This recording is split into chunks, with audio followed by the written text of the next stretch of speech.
Hi friends, T vlogger ധ്യാൻദക്ഷ എന്ന YouTube ചാനലിലേക്ക് എല്ലാവർക്കും സ്വാഗതം. അപ്പോൾ അതാ ഞാൻ ബ്രഹ്മി എടുത്തിട്ടുണ്ട്, കറ്റാർ വാഴയുണ്ട്, ഈ കൂട്ടത്തിൽ തുളസി ഇലയുണ്ട്. അതൊരു ചെറിയ കേട് പറ്റിയിട്ടുണ്ട് കേട്ടോ കറ്റാർ വാഴയ്ക്ക്. ഞാൻ 2 ദിവസമായി അത് എടുത്ത് വെച്ചിട്ട്, അതുകൊണ്ടാണ്. പിന്നെ തുളസി ഇലയുണ്ട് കേട്ടോ. തുളസി ഇല ഞാൻ മഴ കാരണം എടുക്കാൻ പോകാൻ പറ്റിയില്ല എനിക്ക്. അപ്പം ഞാൻ തുളസി ഇലയും കൂടെ ഈ ബ്രഹ്മിയുടെ കൂട്ടത്തിൽ ഞാൻ ആഡ് ചെയ്യുന്നതായിരിക്കും. അപ്പം നിങ്ങൾ ഈ വീഡിയോ സ്കിപ്പ് ചെയ്യാതെ കാണണം, ഓക്കെ.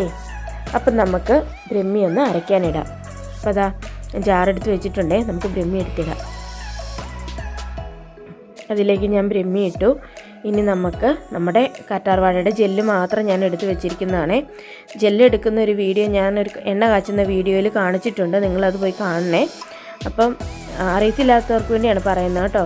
ജെല്ല് എന്തായാലും ഈ കൂടെ ഞാൻ അരയ്ക്കുന്നില്ല, ജെല്ല് അല്ലാതെ ഞാൻ എടുക്കുന്നതേ ഉള്ളൂ. അപ്പോൾ അതാ ഞാൻ തുളസിയില കുറച്ച് കൊണ്ടുവന്നിട്ടുണ്ട്. മഴയാണേ, നനഞ്ഞിരിക്കുന്നത് നമുക്ക് പ്രത്യേകിച്ച് കഴുകേണ്ട കാര്യമൊന്നുമില്ല. തണ്ടോടുകൂടി തന്നെ തുളസിയിലയും നമുക്കിടാം. നമുക്ക് എന്നിട്ടത് അരയ്ക്കാനായിട്ട് മാറ്റാം, ഓക്കെ. എന്നിട്ട് ഇതുപോലൊരു നല്ല വൃത്തിയുള്ള തുണി എടുക്കുക. ഈ കറ്റാർവാഴ നമ്മൾ അതിലേക്ക് ഇട്ട് കൊടുക്കുക. എന്നിട്ട് നമുക്ക് നന്നായിട്ടൊന്ന് അത് പിഴിഞ്ഞെടുക്കാം, ഓക്കെ. നന്നായിട്ട് തന്നെ അത് പിഴിഞ്ഞെടുക്കണം. എന്നിട്ട് അതിൻ്റെ ചണ്ടി വരുമല്ലോ, അത് നമുക്ക് നമ്മുടെ ബ്രഹ്മി തുളസിയിലയും കൂടെ ഉള്ളതിനകത്തോട്ടിട്ട് അരച്ചെടുക്കണം. അല്ലാതെ ഇതൊന്നിച്ചരയ്ക്കാൻ പോയാൽ നമ്മുടെ തലയിൽ തേച്ച് കഴിയുമ്പോൾ അത് ഒലിച്ചിറങ്ങാൻ സാധ്യതയുണ്ട്. അതുകൊണ്ട് നമുക്ക് കറ്റാർവാഴയുടെ ജെല്ല് തന്നെ എടുത്തതിന് ശേഷം മാത്രം നമുക്ക് ഇതിൻ്റെ ചണ്ടി അതിലിട്ട് അരച്ചെടുക്കാം. അപ്പോൾ നമുക്ക് സെപ്പറേറ്റ് വെള്ളം ചേർക്കേണ്ട കാര്യം വരുന്നില്ല. അഥവാ നിങ്ങൾക്കിപ്പോൾ അരഞ്ഞില്ല, വെള്ളം ചേർക്കണമെന്ന് നിർബന്ധമാണെങ്കിൽ നിങ്ങൾ തിളപ്പിച്ചാറിയ വെള്ളം ഉപയോഗിച്ചോളൂ, കുഴപ്പമില്ല. നല്ല പച്ചവെള്ളമൊക്കെ കിട്ടുന്നവരാണെന്നുണ്ടെങ്കിൽ, നല്ല വെള്ളം, നല്ല കിണറ്റിൽ വേറെ പ്രശ്നമൊന്നും ഇല്ലാത്തവരാണെന്നുണ്ടെങ്കിൽ പച്ചവെള്ളം ഉപയോഗിച്ചാലും കുഴപ്പമൊന്നുമില്ല.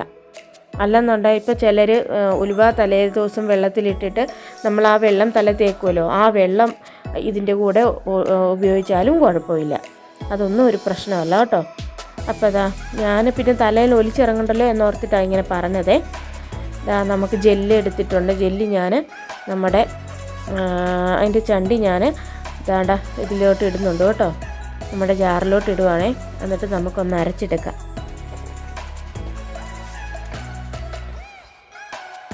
നന്നായിട്ട് ഉണ്ടോ, കുറച്ചല്ലേ വന്നുള്ളൂ, അത് നമുക്ക് അതിലേക്കിട്ട് അരച്ചെടുക്കാം. എനിക്ക് കുറച്ച് മതി, അതുകൊണ്ടാണ് ഞാൻ ആ ഒരു ഇതെടുക്കുന്നത് കേട്ടോ.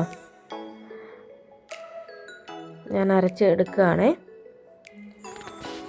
അപ്പോൾ അതാ ഞാനത് അരച്ച് തുണിക്കകത്താക്കി പിഴിഞ്ഞ്, അതായത് നമ്മുടെ കറ്റാർവാഴയുടെ ജെല്ല് ഇരിക്കുന്നതിനകത്തോട്ട് തന്നെ ഞാൻ അത് പിഴിഞ്ഞ് ചേർക്കുകയാണേ. ചേർത്ത് നമുക്കൊന്ന് കൈ കൊണ്ട് തന്നെ യോജിപ്പിക്കാവുന്നതാണ് കേട്ടോ. അതിനായിട്ട് ഇനി മെനക്കെട്ട് സ്പൂൺ എടുക്കാനൊന്നും പോകേണ്ട കാര്യമില്ല. അത് നമ്മുടെ കയ്യിലൊന്നാതെ എല്ലാം നല്ല പറ്റിയിരിക്കുകയാണല്ലോ, അതിൻ്റെ തന്നെ ഇതല്ലേ ഇരിക്കുന്നത്. അതുകൊണ്ട് നമുക്ക് കൈ കൊണ്ട് തന്നെ അതൊന്ന് നന്നായിട്ട് സെറ്റ് ചെയ്തെടുത്താൽ മതി. എന്നിട്ട് ഇത് തേക്കുന്ന കാര്യം കൂടെ ഞാൻ പറയാം. ഞാനിത് തലയിൽ തേക്കുന്നത് കാണിക്കുന്നില്ല. കാരണം എന്താണെന്ന് വെച്ചാൽ എനിക്ക് ക്യാമറയ്ക്ക് മുന്നിൽ വരാനൊരു മടിയാണ് കേട്ടോ. അതുകൊണ്ടാണ് ഞാനിത് തലയിൽ തേക്കുന്നത് നിങ്ങളെ കാണിക്കാത്തത്. ഇതിപ്പം ഞാൻ തലയുടെ തലമുടി എല്ലാം കളഞ്ഞ് തലയിൽ ശകലം എണ്ണയെല്ലാം തേച്ചിട്ടിരിക്കുവാണേ. എന്നിട്ട് വേണം നമ്മൾ ഈ കൂട്ട് തന്നെ തയ്യാറാക്കാനായിട്ട്. ഇതുണ്ടാക്കി കഴിഞ്ഞാൽ അപ്പം തന്നെ നമ്മൾ തലയിൽ തേക്കണം. ഇതെന്നല്ല, എന്ത് സാധനമാണെങ്കിലും നമ്മൾ തലയിൽ തേക്കാനുള്ളത് നമുക്ക് തലയിൽ തേക്കേണ്ട സമയമാകുമ്പോൾ മാത്രം തേക്കുക, അല്ലാതെ നമ്മൾ നേരത്തെ ഒരിക്കലും ഉണ്ടാക്കി വെക്കരുത്. അപ്പോൾ നമ്മുടെ കൂട്ട് റെഡിയായി കഴിഞ്ഞിട്ടുണ്ട്.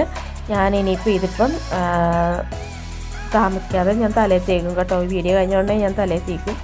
എന്നിട്ട് ഒരു 10-15 മിനിറ്റ് കഴിഞ്ഞതിന് ശേഷമാണ് തല കഴുകുന്നത് കേട്ടോ. അപ്പം നിങ്ങൾ എണ്ണ വെക്കണമെന്ന് ഞാൻ പറഞ്ഞു. ഒരു 10 മിനിറ്റെങ്കിലും നിങ്ങൾ തലയിൽ എണ്ണ വെച്ചിരിക്കണം, ഓക്കെ. അപ്പോൾ അതാ ഞാൻ വെക്കുന്ന എണ്ണയാണ് കേട്ടോ ഇത്.